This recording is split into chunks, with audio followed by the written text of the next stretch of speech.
M राखी सिंह। इस study with राखी सिंह में आपका स्वागत है। आज हम पढ़ने जा रहे हैं क्लास 12th का आरोह गद्यखंड का चैप्टर 4। चैप्टर का नाम है पहलवान की ढोलक और चैप्टर के राइटर का नाम फणीश्वर नाथ रेणु। जैसा कि चैप्टर के नाम से स्पष्ट हो रहा है, पहलवान की ढोलक, यानी कि इस कहानी में एक पहलवान है और उसके पास एक ढोलक है। बल्कि उसके पास तो काफी वस्तुएं होंगी, पर उसकी ढोलक उसके लिए काफी इंपोर्टेंट होगी, इसलिए उसके चैप्टर के नाम के साथ उसका नाम जोड़ा गया है, जैसे कि पहलवान की ढोलक। अब इस ढोलक का इस जो पहलवान से है वो क्या संबंध है, हम देखते हैं अब कहानी के बारे में। कहानी शुरू होने से पहले हम देखते हैं राइटर के बारे में। राइटर फणीश्वर नाथ रेणु है। राइटर फणीश्वर नाथ रेणु का जन्म 4 मार्च 1921 को हुआ था। 4 मार्च 1921 को हुआ था। इनका जन्म बिहार में हुआ था और साथ ही इनकी अनेक रचनाएं हैं। इनकी रचनाओं में कुछ प्रसिद्ध रचनाएं हैं, जैसे कि मेला आंचल है, अच्छे आदमी है, कितने चौराहे। इन रचनाओं को भी आप साथ में नोट डाउन करते जाइए। मेला आंचल,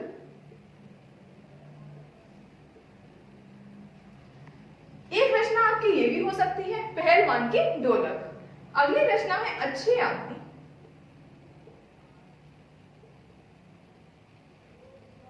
इसके बाद एक और अगली रचना है कितने चौराहे।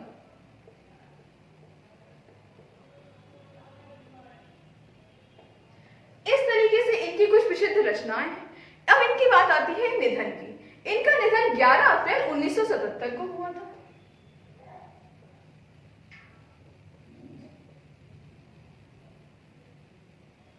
11 अप्रैल 1977 को पटना में हुआ था। इस तरीके से हमने पढ़ा फणीश्वर नाथ रेणु के बारे में। अब हम पढ़ते हैं पाठ के बारे में, यानी कि चैप्टर के बारे में, कि चैप्टर में जो स्टोरी है पहलवान की ढोलक, उसमें आखिर क्या है। स्टोरी शुरू होती है। इस कहानी में अनेक पात्र होते हैं, परंतु सबसे प्रमुख पात्र लुट्टन होते हैं। नाम है उनका लुट्टन। लुट्टन होते हैं, ये लुट्टन जी ही होते हैं जिन्हें हम पहलवान कहते हैं। लुट्टन की उम्र 9 वर्ष की होती है, तभी उनके माता पिता का देहांत हो चुका होता है, परंतु 9 वर्ष की आयु में उनका विवाह हो चुका होता है। अब माता पिता का देहांत हो चुका था, अब उनका पालन पोषण कौन करे। इस तरीके से उनका पालन पोषण उनकी सास के द्वारा किया जाता है। वो अपनी सास के यहाँ रहते हैं। सास के यहाँ काफी पशु भी रहते थे, तो उनका पालन पोषण काफी अच्छे तरीके से हुआ। वो खूब दूध की खाते पीते थे और इतना दूध की खाते पीते थे, आराम से गाय वगैरह को चराने के लिए ले जाते थे। और दूध की खाने के कारण, अच्छा पोषण होने के कारण वे छोटी उम्र में ही पहलवान की तरह लगने लगते हैं, क्योंकि उनकी ज्यादा उम्र नहीं थी, परंतु देखने में इतना विशाल शरीर लगता था जैसे कोई पहलवान जा रहा हो। एक दिन वो श्यामनगर के मेले में दंगल देखने के लिए जाते हैं। नगर का नाम याद रखना, श्यामनगर।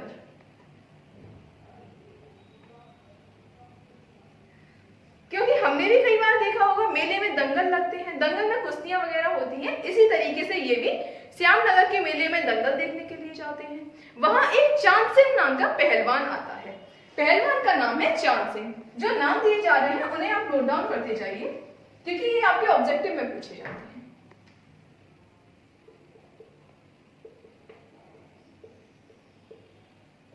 चांद सिंह नाम का एक पहलवान आया हुआ था। वह पहलवान कुश्ती के लिए लोगों को ललकार रहा था, परंतु किसी भी व्यक्ति की हिम्मत नहीं पड़ रही थी कि वो आगे बढ़ के उससे कुश्ती करे। वहीं जे लुट्टन जी पहुंच जाते हैं। अब लुट्टन जी की उम्र ज्यादा तो थी नहीं, परंतु वहां के राजा से आज्ञा लेते हैं कि कुश्ती के लिए हमें अनुमति दे दी जाए। अब राजा भी थे। राजा ने सोचा इतनी कम उम्र का लड़का और ये मजे हुए पहलवान, आखिर ये काफी प्रसिद्ध पहलवान थे, ये मजे हुए पहलवान से यदि कुश्ती लड़ेगा तो ये तो आज मर ही जाएगा। और काफी लोगों के द्वारा भी समझाया गया कि तुम्हारी उम्र छोटी है, अभी तुम कुश्ती मत करो, परंतु ये लुट्टन जी होते हैं, जिद पे बैठ जाते हैं। तो काफी मना करने के बाद राजा को फिर अनुमति देनी पड़ती है। राजा अनुमति दे देते हैं। अब वहां इतनी भीड़ भाड़ थी, वहां की जनता थी। अब जनता तो उसी के पक्ष में रहेगी जिस पर उसे भरोसा होगा, यानी कि जो चांद सिंह थे वो तो काफी प्रसिद्ध पहलवान थे, तो पूरी जनता उन्हीं का मनोबल बढ़ा रही थी। और उनके एक गुरु थे। चांद सिंह के गुरु का नाम है बादल सिंह। इसे भी नोट डाउन कर लीजिए। चांद सिंह के गुरु थे बादल सिंह। अब उनके गुरु भी उनके साथ में थे। जब गुरु साथ में हो तो फिर मनोबल और अच्छा बढ़ जाता है। और गुरु कुछ जो तरीके होते हैं पहलवानी के वो भी सिखाते जा रहे थे साथ में कि इस तरीके से मारो, इस तरीके से उसे पछाड़ो। इस तरीके से गुरु भी उनका मनोबल बढ़ा रहे थे और साथ में पूरी भीड़ भी चांद सिंह का ही मनोबल बढ़ा रही थी। जब हमारे पक्ष में कोई ना हो तो हम तो वैसे ही हारे हुए से लगते हैं। ऐसा ही कुछ लुट्टन के साथ हुआ था। लुट्टन का कोई ना नाम ले रहा था, ना ही उनका कोई मनोबल बढ़ा रहा था। अब किसी का भी मनोबल बढ़ाने के लिए कोई ना कोई तो चाहिए। ऐसे ही लुट्टन थे जो वहां ढोल नगाड़े भी बज रहे थे। उन्होंने ढोलक को अपना गुरु समझ लिया। ढोलक को गुरु समझ लिया, इसीलिए बोला गया है पहलवान की ढोलक। ढोलक को अपना गुरु समझ लेते हैं और जैसे ही ढोलक बजती है, ढोलक की आवाज उनके कानों में जाती है। जैसे ही ढोलक की तेज आवाज उनके कानों में जाती है, उनका मनोबल और उत्साह अपने आप बढ़ जाता है। काफी समय तक कुश्ती चलती रही। जनता चांद सिंह के ही पक्ष में थी, परंतु कुश्ती चलती रही और लास्ट टाइम पे क्या हुआ कि जो लुट्टन सिंह थे वो विजयी घोषित हो गए, क्योंकि उनका मनोबल चांद सिंह का मनोबल तो वो सभी लोग बढ़ा रहे थे, पर वहां एक जो ढोल बज रहा था उसे उन्होंने गुरु मान रखा था। तो उन गुरु के कारण यानी ढोलक के कारण लुट्टन जी का मनोबल बढ़ता जा रहा था। लुट्टन जी आराम से विजयी घोषित हुए। तो वहां के राजा ने ना कि उन्हें पुरस्कृत किया, यानी कि काफी चीजों से उन्हें पुरस्कृत भी किया और अपने यहाँ पहलवान के लिए रख लिया। अब उन्हीं के राजा के यहाँ वो पहलवान के रूप में रहने लगते हैं। अब लुट्टन जी का विवाह भी हो चुका था। उनके 2 लड़के भी थे। उनकी पत्नी का निधन भी हो चुका था। अब उनके दोनों लड़के और लुट्टन जी राजा के यहाँ ही रहने लगते हैं। और उनके जो राजा थे वो भी दोनों लड़कों को भी पहलवान घोषित कर देते हैं, क्योंकि लुट्टन जी उन्हें भी पहलवानी सिखा रहे थे। और उन्हें पहलवानी वो किस तरीके से सिखाते थे, वही दंगल में चले जाते थे और आराम से जैसे ही ढोलक की तान बजती थी, क्योंकि लड़कों का भी मनोबल बढ़ाने के लिए कोई चाहिए, पर वहां कोई जनता नहीं होती थी ज्यादा, तो वो ढोलक की तान पर उनका मनोबल बढ़ाते थे।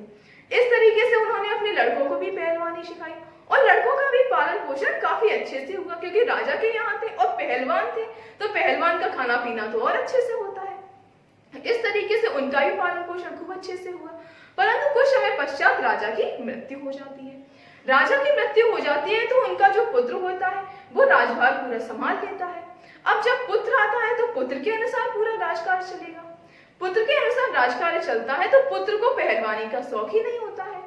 तो पुत्र जो लुट्टन जी होते हैं, उसके दोनों बेटे होते हैं, उन तीनों को वहां से हटा देता है और जो दंगल होता है, दंगल को वो घुड़सवारी के लिए प्रयोग कर लेता है। अब जब लुट्टन जी को वहां से हटा दिया गया था, उनके पास तो कुछ था भी नहीं, इसलिए वो अपने गांव चले जाते हैं और गांव में एक झोपड़ी में रहने लगते हैं। गांव में ही वो लोगों को यानी कि छोटे छोटे बच्चों को पहलवानी सिखाते हैं, वहीं से उनका खाना पीना चलता है गांव से ही। अब गांव में एक बार एक बीमारी फैल जाती है और बीमारी इस तरीके से फैलती है कि जैसे हैजा है और मलेरिया है, वह इस तरीके से फैलता है कि घर के घर खाली हो जाते हैं और काफी लोगों की मृत्यु होती है। गांव में जीवाणु प्रतिदिन 3 से 4 लोगों की मृत्यु होती है। परंतु दिन का समय ऐसा होता है कि दिन में तो लोग थोड़ा घर से भी बाहर निकलते हैं, तो एक दूसरे को संतुष्टि और सांत्वना भी देते हैं। परंतु रात के समय पूरा अंधियारा छा जाता है, सभी व्यक्ति अपनी झोपड़ी में चले जाते हैं। अब क्या रहता है कि गांव में पूरा अंधियारा छा गया, अंधेरी रात हो गई, कोई भी आवाज सुनाई नहीं दे रही, परंतु गांव में सिर्फ रोने की और चीखने की आवाजें आती हैं। कोई उल्टी कर रहा होता है, कोई बच्चा अपनी माँ को बिलक बिलक कर यानी कि रो रो कर पुकार रहा होता है। रात में सिर्फ इस तरीके की आवाजें आती हैं। अब उस आवाज को दबाने के लिए लुट्टन जी क्या करते हैं, क्योंकि लुट्टन जी का काम तो था ढोलक बजाना, इसलिए वो ढोलक बजाते रहते थे, अपने बच्चों का भी मनोबल बढ़ाते रहते थे। आराम से वो रात को ढोलक बजाने लगते हैं, क्योंकि ढोलक बजाने से क्या है, जो रोने की, चीखने की, चिल्लाने की जो आवाजें आती हैं वो थोड़ी दब जाती थी और वह ढोलक लोगों के लिए थोड़ा सा संजीवनी का काम करने लगी थी। जैसे हम ही बीमार हो, हमारे आसपास भी रोने की, चीखने की, चिल्लाने की आवाजें आए, तो हम उस स्थिति से थोड़ा समय बाद सही हो पाएंगे। यानी कि हम बीमार हैं, हमारे आसपास भी बीमारी का माहौल है, तो हम इतनी जल्दी सही नहीं हो पाएंगे।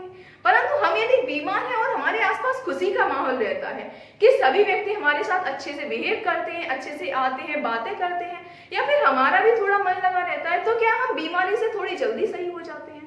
ऐसा ही काम कुछ लुट्टन जी ने किया था। लुट्टन जी पूरी रात भर ढोलक बजाते रहते थे, जिससे लोगों को थोड़ी सी संतुष्टि मिलती रहे और उनके अंदर थोड़ा सा उत्साह का संचार होता रहे। परंतु कुछ समय पश्चात बीमारी इतनी फैल जाती है कि लुट्टन पहलवान के दोनों बेटे बीमारी से ग्रसित हो जाते हैं और एक दिन पूरी रात भर उन बच्चों की दोनों की तबीयत काफी खराब रहती है और वह अपने पिताजी से अर्थात लुट्टन से बोल रहे होते हैं कि पिताजी ढोलक को थोड़ा तेज बजाइए जिससे हमारे अंदर उत्साह का संचार होता रहे।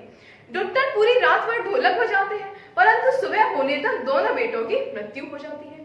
लुट्टन सुबह खड़े होते हैं और दोनों बेटों को देखते हैं और मुस्कुराते हुए कहते हैं कि आज दोनों पहलवान गिर पड़े और वे दोनों बेटों को पेट के बल लिटा देते हैं और लुट्टन जी कसरत करते हुए अपने दोनों बेटों को कंधों पर बिठाते हैं और उन्हें नदी में बहाने के लिए ले जाते हैं।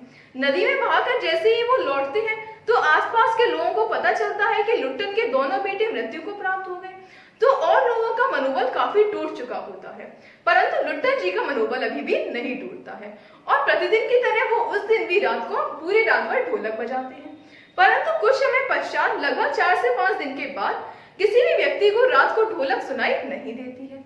जब उनके चाहने वाले और उनके आसपास वाले व्यक्ति सुबह जाकर देखते हैं तो पता चलता है कि लुट्टन जी मृत्यु को प्राप्त हो चुके थे और वहां काफी भीड़ लग जाती है। उस भीड़ में से उनका एक शिष्य निकलता है और निकलकर रोता हुआ बोलता है कि गुरुजी कहते थे कि जब हमारी मृत्यु हो जाए तब हमारी चिता को सीधा मत लिटाना अर्थात चित मत लिटाना, क्योंकि हमारे यहाँ का रिवाज होता है कि शव को हमेशा पीठ के बल अर्थात चित लिटाया जाता है। परंतु लुट्टन जी का कहना था कि हम जिंदगी में कभी किसी के सामने चित नहीं हुए अर्थात कभी किसी के सामने पराजित नहीं हुए, इसलिए हमारी चिता को हमारे पेट के बल लिटा देना। और वो लड़का बताता है कि दूसरा उनका कहना यह था कि जब तक हमारी चिता या फिर हमारा अंतिम संस्कार होता है तब तक वहां ढोलक बजवाते रहना, क्योंकि ढोलक बजाने से हमारे अंदर उत्साह का संचार होता है। इस तरीके से लुट्टन जी की कुछ शिक्षाएं होती हैं जिन्हें वह गांव वाले पूरा करते हैं। इस तरीके से कहानी यही समाप्त होती है। यदि वीडियो अच्छा लगा हो तो वीडियो को लाइक और चैनल को सब्सक्राइब करना मत भूलिए। Thanks for watching.